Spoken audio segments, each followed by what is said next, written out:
Happy Halloween and welcome to Raising Those Spirits. I'm Steve.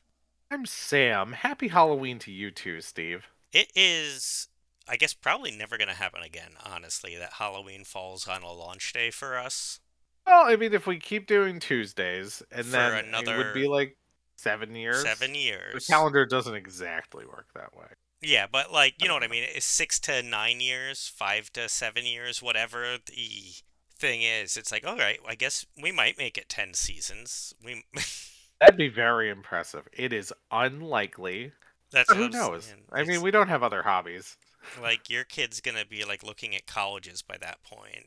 Oh no, I hate that idea. Yeah, I keep every time my kid has like a milestone recently, I think that I'm like, oh no. I, I'm a sensitive guy. I always get really sad when I think of it. Like, oh my god, my baby's growing up. We got her uh first grade class photos, and I see this child in the pictures. I'm like, that's not my baby. That's that's like a big kid. Like not even like a little kid. Like this is a kid. This is a kid with ideas and opinions. Who didn't brush her teeth tonight? Still kind of, a little. So, she's 6. Yeah, you're like, so what would that be 12 years she'll be heading off to college theoretically. Yeah, Um so in and a I work at a decade. college, and Yeah. I'm more than 12 years older than the kids who go to the college. So she's closer in age to a college student than we are. Oh, shut And up. I hate that. I hate that. Yeah. Like She is in that like she's closer to that generation. my wife and I just had our 20th anniversary from like when we met and started dating. Like it was our 10-year wedding anniversary, but it was like it's actually 20 years and that I hate because we met in college. Oh, more than half your life then. Oh yeah. Yeah, we're at the point where it's been more than half our lives. Oh man. Yeah. So it's So like, talk about, yeah, so there's something scary at Halloween. The yeah, inevitable march towards the towards, grave. yeah, Oblivion, folks. Ooh, it's so spooky. I'm gonna try not to do a vampire voice like through this entire podcast, but it's Halloween, so it's gonna be really hard for me. I It's want hard. everyone to appreciate when I don't do it. If there ever was a drinking game, you doing a vampire voice would be one of them. It happens often enough. It was really bad in the Vampirina episode. Yes. Um, Well, and you that had to was a Vanderbeek it. ways back. Yeah, I had to Vanderbeek it the whole time because that's what he did. He did that silly voice. It is Halloween. I imagine everyone is either listening to this after Halloween or like the morning of. So, because no one's Yeah, going I to be mean it's listening a to this at Tuesday. night on Halloween. It's a Tuesday. Everybody still needs to commute, so hopefully you're listening to us when you're on your way to work. Unless you took the day off of work, so good for you. I'm probably at work. Yeah, I'm at work, definitely. So this week, we our cryptid thing has it's had a little bit of a stumble, Sam. Oh no. So this last episode we did Hawaii, Mm-hmm. We did those dogs. They were very cute. which alphabetically means the next state is Idaho. But Ah, Idaho. Idaho sucks. Oh Um, no. it's They have all those potatoes I love. it's all stuff we've already done. It's like Oh, it's just a retread. They've got a Pukwudgie. They've got Loch Ness Monster. They've got Bigfoot. And I was just like, you have nothing new. And so I moved on, and Idaho gets nothing. It stole fizzy lifting drinks, and I just moved on to Illinois. Illinois. I love Chicago. One of my very favorite cities. I've been to Illinois. I've never been to Chicago. Really? Where did you go? All over. Peoria is one of the places I was in. It was back when I worked in market research, and I did all Hmm. like I filmed market research for a living, and they were doing market research across Illinois, and so I drove for a week across Illinois, stopping in all these towns and small cities, doing these interviews, and then I left. I never got to Chicago. Oh. Well, So, I mean, if you ever get the opportunity, I've only been there once. I had a great time. They had very good pizza. oh yeah, Petra Uh, loves it in Chicago. yeah, I think I'll be back this summer for a conference. I'm looking forward to it. It's one of those places that I always like intend to get to and anticipate I will get to, but I've made it this far without it. I think Yeah, I it's think I it's had a layover in Chicago once, if we're gonna count that. I don't know that you would think like, oh, I'm going on vacation. I have a week vacation. Am I going to go to Chicago? I feel like I'd go somewhere else. Yeah. Not to say, and that sounds like a knock on Chicago, and it's not. I think the couple of days that I spent there, I had a blast. It's a great city, but we're so close to New York. Anything we'd really want to do in Chicago, we'd probably be able to do in New York much easier because it's a drive as opposed to Yeah. like having to hop on a plane or do a long road trip. Um, That's always been my thing. I'm like, I was born and raised around New York City, and even now, New York City's like 3 hours from me. It's I can just go to New York City for anything I need to. I don't need to go to like New York, to Chicago or anything. hmm No, I mean like if you're in the Midwest and you're looking for like a blast of a week, you would definitely go to Chicago. But we're on the East Coast, so for us, it's like next time if when I go to that conference, maybe I'll take the next week off and I'll spend the next week in Chicago because I'll already be there. My flights will be covered by work. And then I could you could definitely spend a week in Chicago going to museums and like going to shows and stuff. Great, great bar scene. But would I just go? I don't know that I would, unless I had a reason to be there already. Again, not a knock on Chicago. It's an amazing city. We got off on a little tangent. We digressed. All right, but we Oh, are. we did get started. I've been to the part of Illinois that we're going to be talking about, Ooh, the which, woods. yeah, which is the woods, the southeastern Illinois. So, Illinois had a bunch of cool stuff, but I focused in on the Enfield Horror, which is from southeastern Illinois. Ooh, that sounds extra scary. It's got Uh, horror in the name.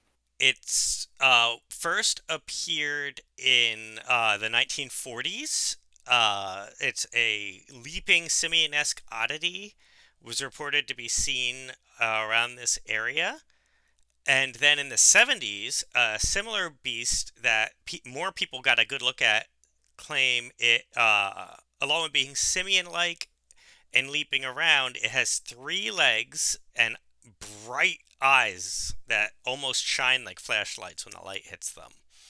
Was Ooh, seen multiple times by credible sources across a weekend. It was kind of like Friday the 13th, 2, 3, and 4, where there was just multiple encounters with yeah. this Those thing. people don't realize those movies take place back to back. It was a really intense weekend for Jason. That's a really intense weekend for that morgue. You actually end up at that morgue in part 4, and they're talking about it.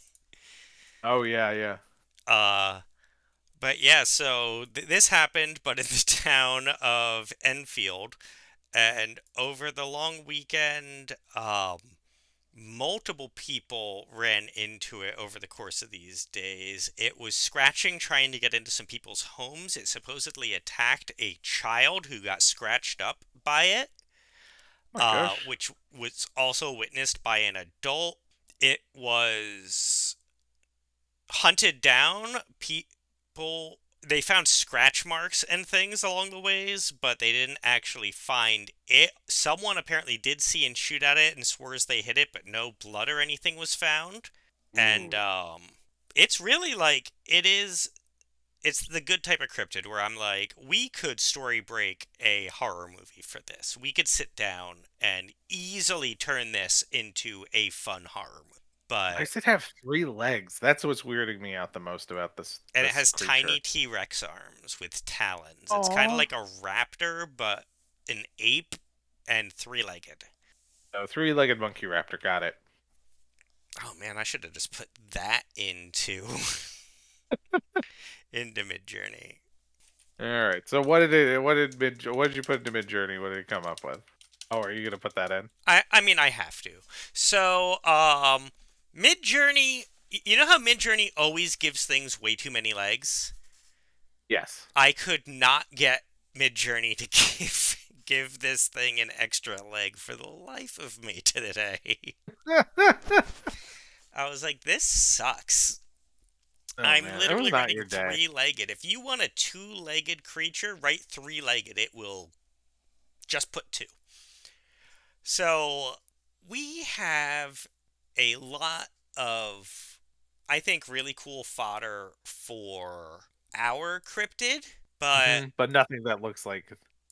not a lot of great options for what we actually got. My favorites are in the top one. Hmm. Um, Honestly, nothing in the top one. These are all cool, but Like angry Groots. yeah. And then in nope, nothing in the second one. Okay, in the third one, top left looks like it only has three legs just because you can't see the fourth one. So top left could be it. I feel like it meets all requirements. Mm-hmm. And then in the fourth one, I thought I had more than one that worked, but I'm not actually seeing. So yeah, that's really what I was able to get closest. Yeah, so I'm seeing a lot of chimpanzee, like angry looking chimpanzees. In the fourth set of images, I really like this like deer with hands, but I mean, that's not Yes. even close to what it is. Yeah. Uh they look a lot. They look like forest monsters. Like one of them These. looks kind of like a porcupine man thing, you know, man thing from the Marvel comics, and they Yeah. did the Werewolf by Night. I see a lot of that in these. If you told me that any of these pictures from the final set were an existing cryptid, I would Hmm. 100% believe you.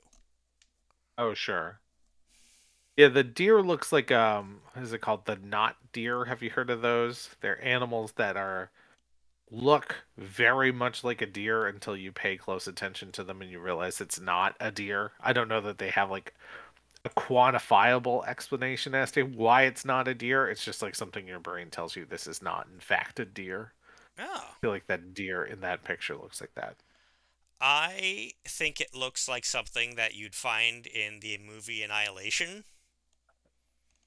Never watched. I haven't watched it. You've mentioned Annihilation a few times. I have not watched it. It is beautiful and I hated it. I Oh loathed that yeah. movie. I felt like it was a really big missed opportunity. But there's a lot of cool, fantastical creatures like that in that.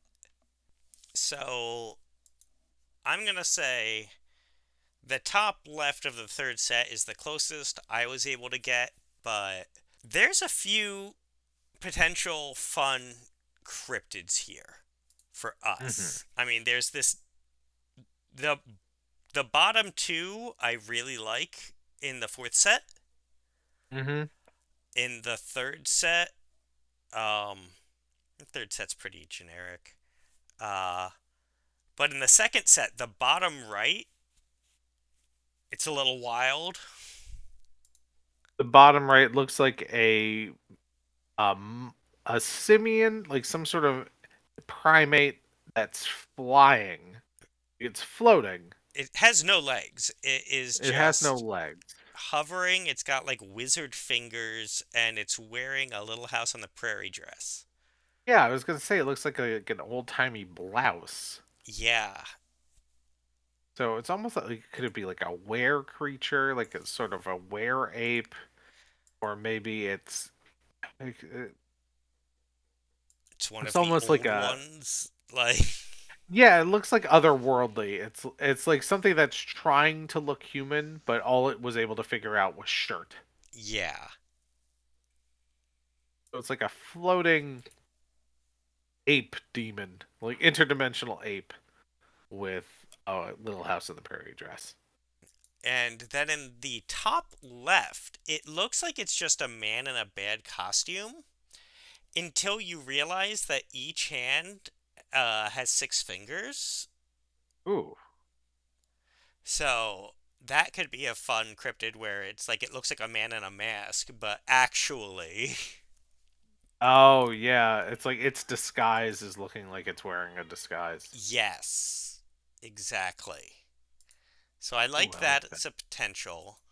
And then the top two in number one, that weird like branch horse, and then like that weird like bone hag.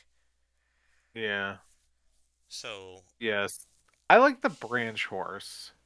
It looks like because looks like it could camouflage itself as a pile of sticks, oh and yeah. then you get too close and it would emerge, and you realize that it is its own creature. Like it looks like I'm not gonna say something that could actually exist, but you can understand the evolution that got it there.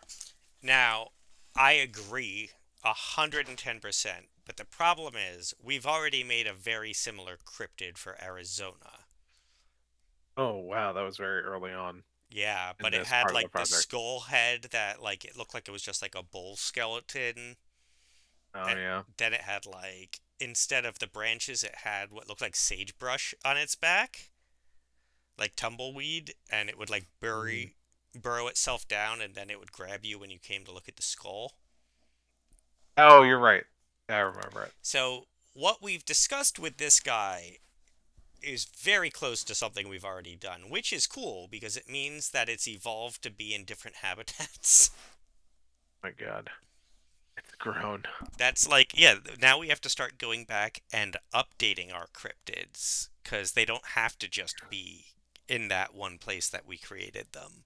That's good. We have lore now, Sam. We've officially moved into All lore. right, so we're going with the branch horse then, and we're just expanding on the lore of the animal that we made previously. Or we just, mentally update the first one for if we ever do a catalog.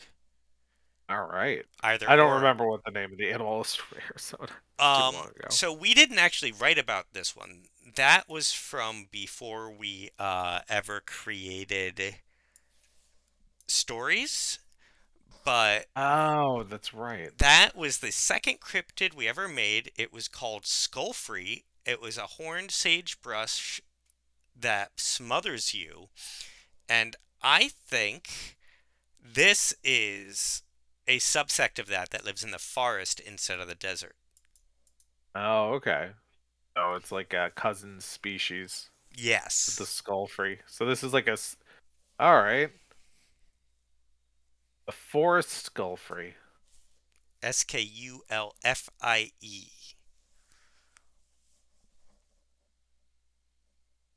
Nice, I like it.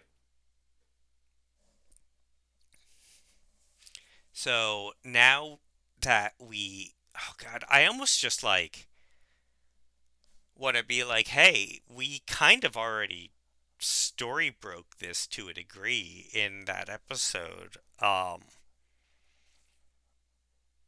And just do you just want to build off of that, or I don't? I'm trying to figure out like. I guess we're gonna have to make a forest version of that story. So, all right, Oh, it'll be so we have lore.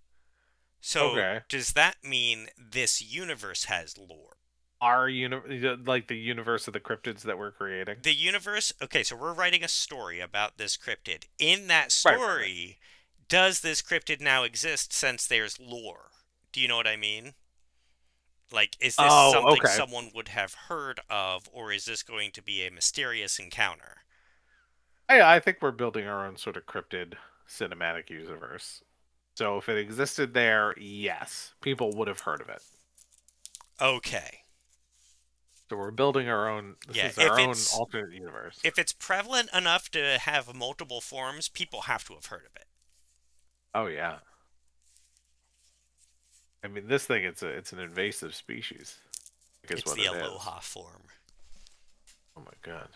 It got into the forest. It was taken from the desert. It escaped into the forest and it thrived. And it just took over. It thrived because it had no other natural predators. It didn't have any rivals, and it has been eating hikers for years, decades now. You don't go into the Illinois forest Yeah, this is one because of those things where you'll get like nabbed. when a hiker appears, like the bolt roller, slock rock slope bolter in Oh, Colorado right, right, right. is what they blame a lot of like hiker disappearances on. This is Illinois' version of that. Oh yeah. That's why, like, if you go into the woods and they don't find your body, like, your bones are now inside the pile of sticks. So if you ever see a pile of sticks with some bones sticking out of it, don't try and get that bone, Oh, I got it. because the bones will get you. It hangs out near what seems to be like a good camping area. So Like a clearing. yeah, like it's a place where hikers might be like, "Oh, this would be a good place to stop for the night." Like big enough for just like a group of hikers where no one else is going to come by. It's not like it's going to be like a field. And it disguises itself as like good firewood just far enough away from the campsite. You know what I mean? Mm-hmm. So when it's kind of They adapted. stumble out into the yeah. They They stumble out wander into out into the the woods to woods. get some firewood, and when they think it's just a great pile of tinder, it just pulls them in. Now, Creepy monster. the other one used to smother you, but I don't think this one does that anymore. This it looks different enough in the body. It looks like there's like too much airflow. I think it pulls you apart, well, bit I by think bit. it's like an Iron Maiden. Oh yeah, I think the like it gets you belly inside and like opens stabs you. up and it like drops on you, and then its rib cage closes again, and you just get Iron Maidened.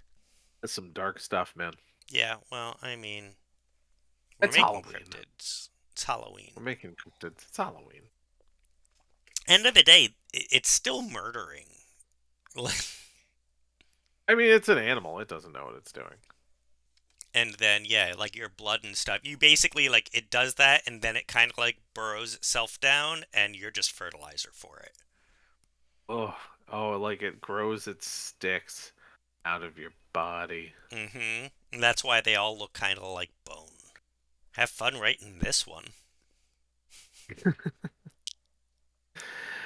What are we drinking? So I did something really off-label for me, off-label for Halloween. I didn't do anything fun or themed for Halloween, or even really the season. I, it was a day, and so I am doing a Tanqueray gin and tonic. They sell canned, like pre-mixed cocktails for gin and tonics Oh, now. nice. Yeah, and so I did the Tanqueray, the classic. It's a gin and tonic with refreshing botanicals, which is like lime. Um, it's really nice. It is a very nice mixture. I don't like a lot of gin and tonics. I don't feel like they're mixed right. Um, there's a nice amount of lime in it. It is really crisp and refreshing. So, do recommend. Oh, nice. I had a Midnight Magic. I'm still sipping on it, which is rum, cola, and a splash of grenadine. Basically just mixed together over ice. Uh, So it's an it is alcoholic delightful. Roy Yeah, Rogers it's a Roy Roger with a with rum. splash of rum.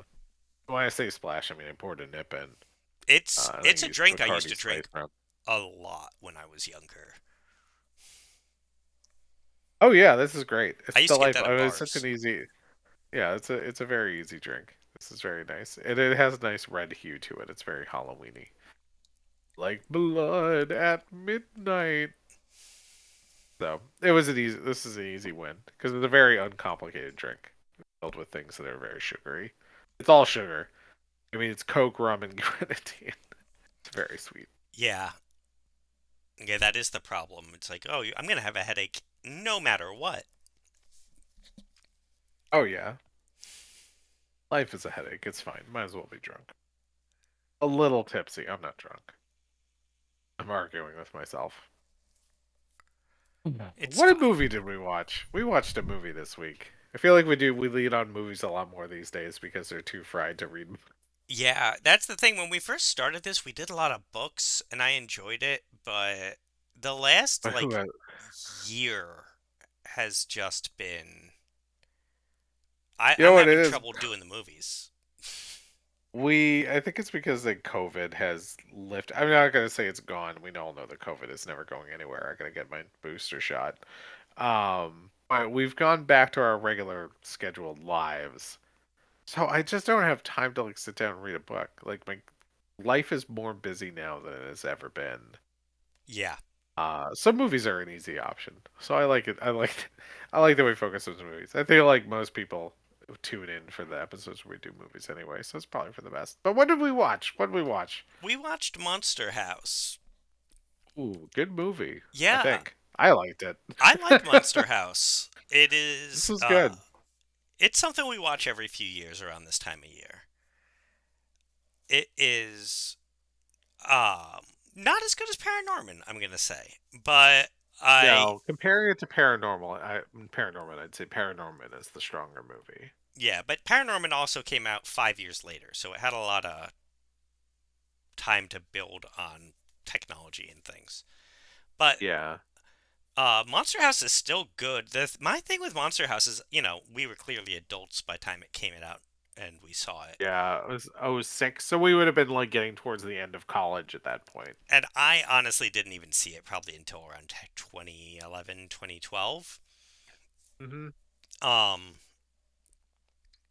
but a lot of the jokes I love, but I'm like the humor is mainly for the adults, I feel. Yeah, I think there was a lot. I mean, it's one of those movies where it takes place in the '80s. It came out in '06, which is like 17 years ago at this point, which is whoosh. Again, the inevitable march of time is the scariest thing about any holiday. Um, it comes out. It takes place in the '80s, so it has that nice nostalgia factor. So any parents who would be watching it with their kids would, like, oh, these are like what it was like when we were little kids, which is a very Steven Spielberg thing to do. This is Spielberg produced, and that's his bread and butter is nostalgia. Oh yeah. Um, so it fits with his whole general vibe. It's a very Steven Spielberg-y type movie. I feel like this is very much his sort of view of youth. I didn't know it Yeah. was a Spielberg, but now that you've said it, it makes so much sense. Hmm. Yeah, he produced it. Uh, but how do I'm trying to think. Like now, I'm just comparing it to Paranorman, which I know I don't want to do because I don't know if people listen to if somebody missed the last We episode. we did say Um, though that Paranorman has a very Spielberg feel in the beginning. it does. I feel like Paranorman without Steven Spielberg's involvement is a better Spielberg-ish movie than Monster House is, even though Spielberg produced Monster House. Um, here's yeah, I'll get into some of the issues I take with this movie. Not issues it's again not bad. It's fine. It is very stuck in 2006. It's a 3D movie. It's computer animated, but it's 2006 CGI. It's not like Uncanny Valley, like say the Polar Express. I think it's better than that. I think they learned the lessons from the Polar Express where everything would like tried a little too hard to look real and they looked off-putting. These characters are much more cartoony. They don't look like they're almost real. Um but it looks like a PlayStation 2 cutscene. Like it looks like a really good PlayStation 2 cutscene a lot of the time. Yes. Uh, so it really dates it in that way. Also, it really came out like when there was a lot of like push for 3D movies. So like it lives very much in that 3D space, like like stuff jumping out at you, and sometimes even though you're watching it not on a 3D TV because those they came and went, it's still some pretty spectacular visuals when they're really putting the effort into it. But when it's just like kind of the downtime of the movie, you could really see where they saved money. Um, by having like I'd say lightly textured backgrounds. There's not a lot of people in the movie. There's very few scenes where there's more than 3 or 4 people, um, which I found to be kind of odd. Yeah, there's a handful of characters in this, and a lot of them don't even stay around long. Yeah, the world feels empty. And I know they did that because, especially back then, it would have been hard to animate a whole bunch of characters in the backgrounds. But you have these characters who are like right in the middle of this suburb. And even if it's a quiet suburb, if we're to believe that this house is really like coming to life and attacking people, there should be people around witnessing this. It's too quiet, and it's noticeable. It's noticeable how few people are around and kind of reacting to the monster house. Especially since it is literally Halloween at the climax of the movie, and there's no one around. Yeah, it's funny. And I know that, sometimes I feel bad nitpicking like little issues in movies, but that doesn't feel like a little issue. It really took me out of the movie. Now, that is also to say, my daughter, a 6-year-old, watched this like 3 or 4 times this week. We watched it the first time, and then we had to watch this movie a couple more times. So I've seen this movie once all the way. I watched it once about halfway before my daughter came in, and then I had to watch it again all the way from the beginning. And then I probably watched like bits and pieces of it over and over again for the rest of the week. That was Um, Paranorman in my house. yeah. So I can't say I don't like it. It's just this animation is it looks like a cheap now what would a cheap TV show would look like. A cheap animated TV show. Yes, Like the characters are stiff, they don't have a lot of expression. it is a less colorful Doc McStuffins. Yeah, I would say like yeah, it's around that level of animation quality. And Doc McStuffin's probably lower even still today because I mean like it's cheaper, but um like it this feels like it's an old CGI movie. They don't age well No, no, visually. they don't. That is the one thing stop motion has going for it. It's basically timeless.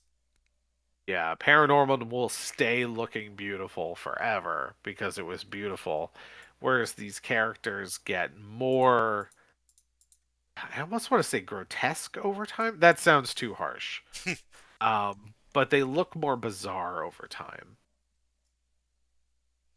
I think a lot of the characters were designed not to be attractive because I think that if they tried to make them more attractive, it would have made the limitations of the CGI more prevalent. You would have been Also, able to see the problems more. and as you said, they had just done the Polar Express, and I think they were trying to. An easy way to lean again away from the Uncanny Valley is to not try and make them attractive. Right. Yeah, so you have all these characters. Yeah, so Polar Express was 2004. So they had just enough time between Polar Express and Monster House to kind of learn the lessons that you needed to learn about what didn't work with Uncanny Valley CGI. So it looks better than Polar Express in that it isn't trying to look as good as Polar Express tried to look. That seems like I'm going around in circles. But yeah, there's so many characters that like seem to be designed to be off-putting. They didn't need to do that for Chowder. Or Chowder, the friend. Yeah, Yeah, so his this is best another friend one of those movies. Chowder That's is that two boys and a stereotypical girl. awkward kid, Yeah. like super weird 13-year-old boy, like the thing that's made me really not want to have kids because like even if my kid's normal, that kid's gonna come around It's like you don't want your friends to be kid. You don't want your kid to be friends with with Chowder. a Chowder It's a or big fear of Chowder. mine. Yeah, I was just like I was looking at this character, and again, it's an animation choice, but I'm like, I feel like I can smell you from here, and you need a shower, kid. Like you look greasy. Yes, you are 100% right. You know that if you were in the room, you could could smell chowder. Exactly. And you'd be like, oh no, you've eaten a lot of Cheetos today and you have not washed your hands. That's how I feel about chowder. He, Not that I particularly like loved the lead. So the lead kid is DJ, and he's again because he's designed to. He looks really strange, and it's like, oh, I wouldn't want to have a conversation with you because I feel like it would get uncomfortable yeah, yeah, all these kids are weird somehow. enough. And again, I overall I liked this movie. Oh yeah, no, chowder. The I thing feel is, like I like, it makes sense to have that weird, annoying kid. Like in Paranorman, he has that best friend who latches onto him. But in real life, that kid would be more of a chowder. He would be yeah more awkward. yeah, And but I liked the Paranorman. oh, me too. Honestly, the main cast does a fine job in this movie, but it's the secondary cast that really shines. Oh, sure. Like, Because you got a couple of really big names doing relatively smaller parts in yeah, this like movie. his parents who were in like two scenes of the movie. It's Catherine O'Hara and Fred Willard, Like, you got Catherine O'Hara in the booth. Use, like, have her through the movie. It's and Catherine O'Hara. She's she, amazing. she was amazing in it. She's always amazing, but her and Fred Willard did an amazing job. Yeah, I love Fred Willard. He was great in this and everything that he did in his lifetime. I really enjoy Fred Willard. Um, Yeah, I mean, like you're gonna have to bring them into the voiceover booth for the day, no matter what. Give them more to do because they show up and they have to be shuffled off so that the parents aren't around for the big spooky adventure where the kids are trying to get into the monster house. Spoiler alert! I know everybody knows the plot of the movie is. I was like, don't do that. Have Catherine O'Hara and Fred Willard around for the whole movie because they're great, and Yeah, then yeah, they were again, I great. like this movie. His babysitter is Maggie Gyllenhaal, and her loser boyfriend is Jason Lee. The two police officers they keep trying to get to help them, it's Nick Cannon and Kevin James. I mean, I don't care for Nick Cannon. Kevin James, I think, is fine. I don't care for Nick Cannon. I think the character was great. I mean, but it's still like it's a Yeah, big the name. Like character's you good. have these like big names at the time in this movie doing a good job. John Heder is in it back when he was doing a lot of weird cameos that are very similar to this part actually. Yeah, there was a time where like he was really flying high off of Napoleon Dynamite. Yeah. Um, yeah, he has like he has an okay part in this movie, but he has certainly more to do than Fred Willard and Catherine O'Hara, which seems wrong. Kathleen Turner's in this movie. She plays the voice of the house monster thing. All of these people are basically in 1 to 2 scenes of the whole Right. movie. It Maggie is Gyllenhaal had a lot to do. I feel like Maggie Gyllenhaal was throughout the movie, and that's a good choice. no, she's only in the first half, and then she disappears to go look for Jason Lee after he's off by the Oh, she house. shows up again at the end of. Again, I watched this In a movie. post-credit scene. Oh, yeah, Jason Lee. He gets dispatched fairly quickly in the movie, and he's again another character that was designed to be really Oh yeah, unpleasant to look at. Him and John Hedder's character both was very very unpleasant to much look at. designed to be unpleasant to look at. And I was just like, why would you do this? Um, And I did. I liked this movie. Did you know Dan Harmon wrote this? oh, he did. Oh my god, I didn't realize Dan Harmon wrote this. Well, that Yep. explains why I like it. Yeah, that's the thing. This is written by Dan Harmon. It is funny. Like again, I said the jokes were all for adults earlier, and it's really true. Like there's a lot of really good jokes for the parents. Oh my And god, knowing that Dan Harmon wrote this makes my why I enjoyed it makes so much more sense. yeah, same. I always I forget, love Community. and then I go to IMDb and I'm like, "Oh, it's Dan Harmon." Yeah, that's why I really enjoy this. Community, Rick and Morty, just so many. I mean, Harmon Quest. I was talking about Harmon Quest, I think, last week on the You were. podcast. That's true. So, yeah, no, I'm a big Dan Harmon fan, and that Oh, okay. So that explains why the story and just like the story beats, the pacing is great. Now I want to say things I like about this movie. The pacing is great. Steve Buscemi's in this movie. He plays the crotchety neighbor who lives in the haunted monster house. And Steve Buscemi's fantastic. He does a fantastic job. He shows up on screen, and you're like, "Oh, this character should be played by Steve Buscemi." And he Uh huh. starts talking, and it is him. Yeah. So he's really good. Um, yeah, the pacing's good. Again, when the effect scenes are going on, and like it's those big, cool, like again, mid 2000s 3D effect scenes. Like I think they're really well done for that. The house looked Like it's amazing really exciting. when Yeah, it the came to house looked really life. cool. Like the only thing that was like noticeably off in whenever the house was alive is if it threw up, that liquid was clearly PlayStation 2 liquid.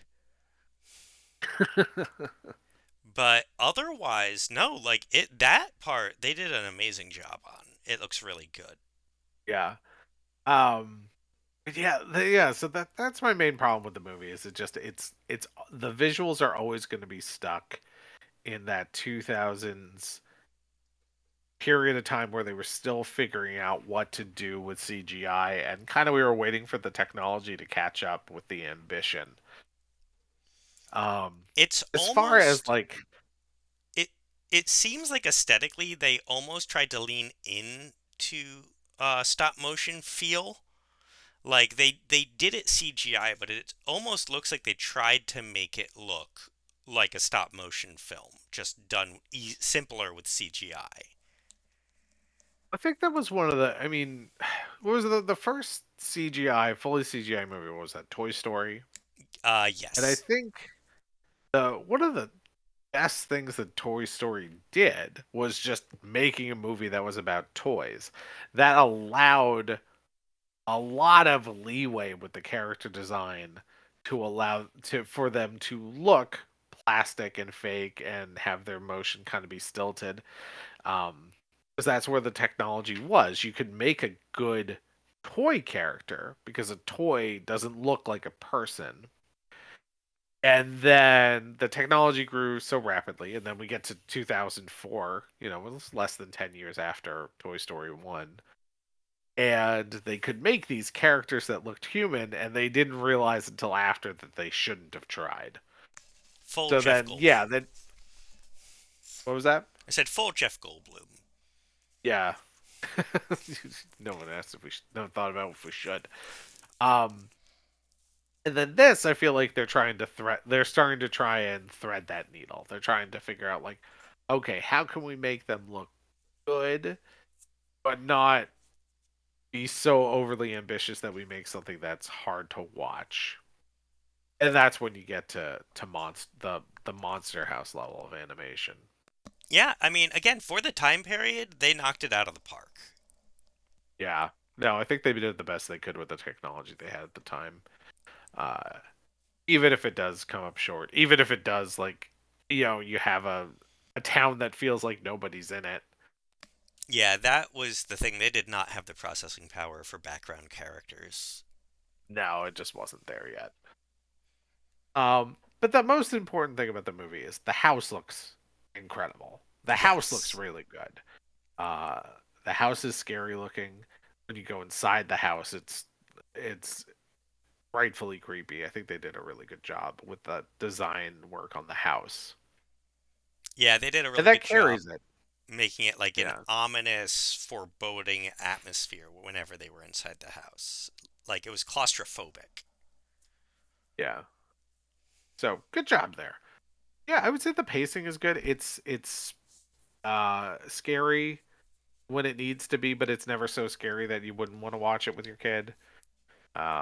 And my daughter is 6, and we ended up having to watch it. Yeah, like we watched it 3 times this week. I think it's right at that level of early elementary school scary. So it's a perfect, you know, if you're trying to figure out what movie to watch tonight with your kids, absolutely you could put on uh, Monster House for your early elementary kids, and they're going to enjoy it. It's going to be spooky without. You're never going to have to worry about if they're going to see anything that you don't want them to see. I don't think so. I mean, like, there's a little bit of I think there's a skeleton at one point. There is. There's a quick shot of part of a skeleton, but yeah, no, I don't think they're gonna have nightmares after this one. They're gonna see worse things trick or treating.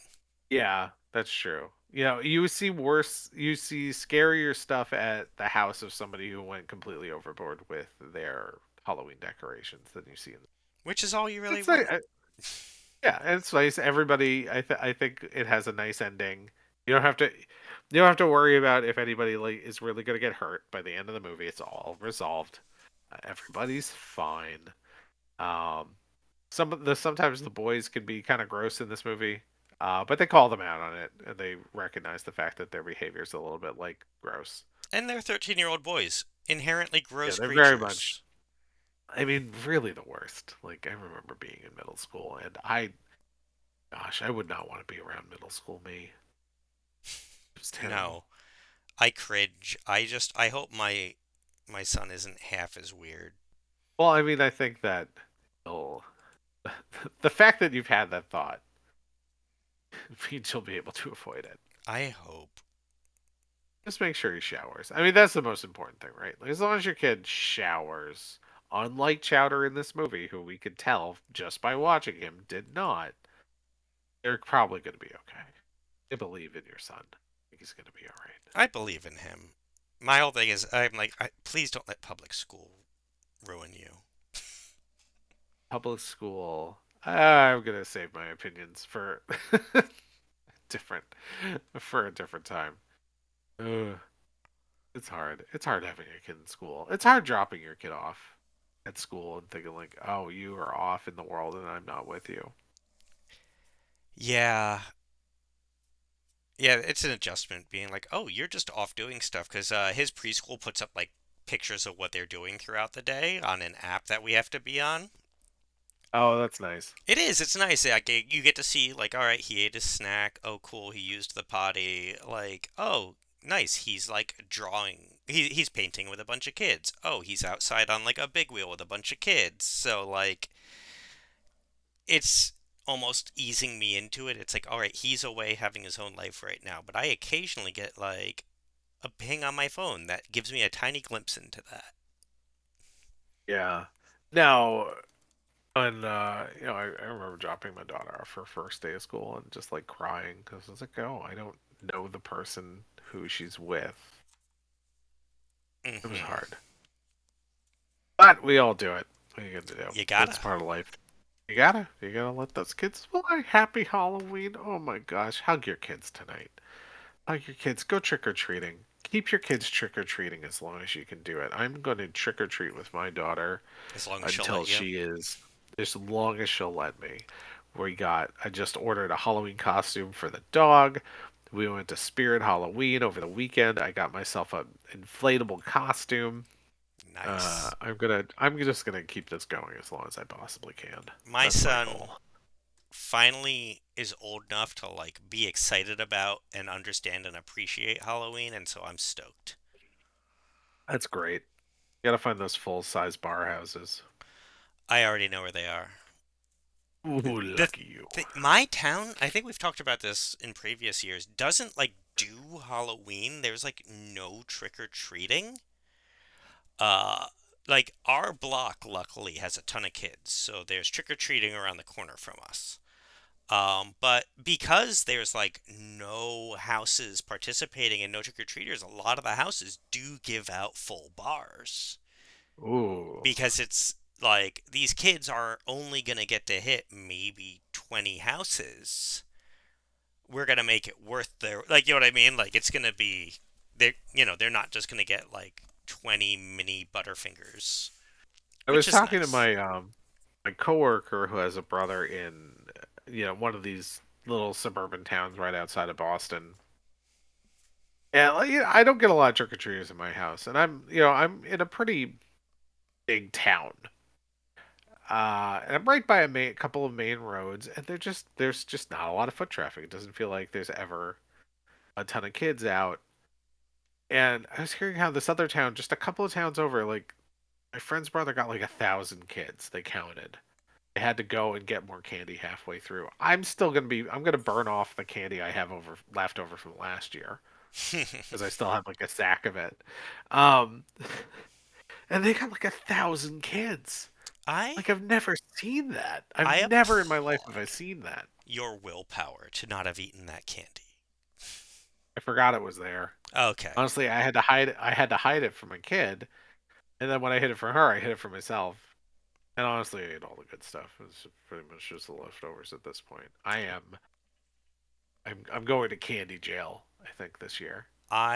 We buy full bars because that's what you do in our neighborhood. But we get You're a hero. even where we live, we get like no trick or treaters because you've been to my driveway is literally an acre long. Kids just don't, I mean, and like it's it's uphill. a lot. It's a walk. Yeah. It's an uphill acre, and kids are like, and I'm like, if you get up this driveway, you have earned a full bar.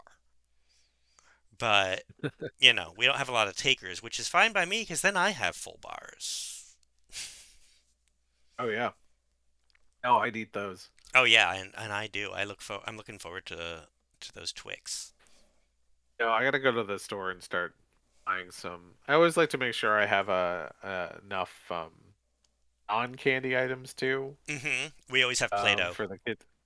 Yeah, something for the kids who can't, who can't have candy Yeah, for we have whatever Play-Doh reason. and glow sticks. Glow sticks is a good choice. Glow sticks are good because you can use them right then. I always feel like Exactly. silly, like, oh, I'm gonna hand out these like little vampire teeth. I'm like, oh, but they're gonna be good for the next hour that you're out, and then you're gonna throw them out because Halloween's over. Yeah. Yeah, I like the glow sticks. Kids can immediately use them typically, and it helps because like it's getting dark or whatever, and or it will be.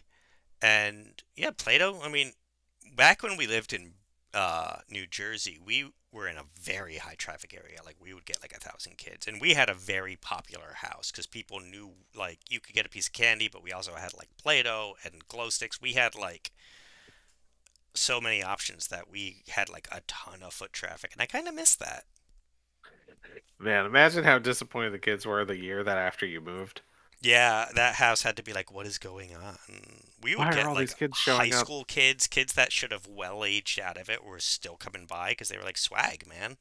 Nice. I think that's all we So I, got. We should let people have yeah, Halloween. all right. Go enjoy your Halloween. Tell us what your favorite candy bar is. We want to hear it. Also, tell us any spooky movies, any other spooky media you think we should cover in future episodes. We'd love to hear it. You can find us at RTSpiritsPod on Facebook and Instagram. What's your favorite candy bar to get, Sam? Oh my gosh. I'm gonna go with Snickers. I feel like Snickers really fills you up. Like I feel like you're getting a good deal out of that Snickers. What's yours? Midnight Milky Way. They Ooh, are yeah. rare, but they are decadent, and Those are I good. always love getting them.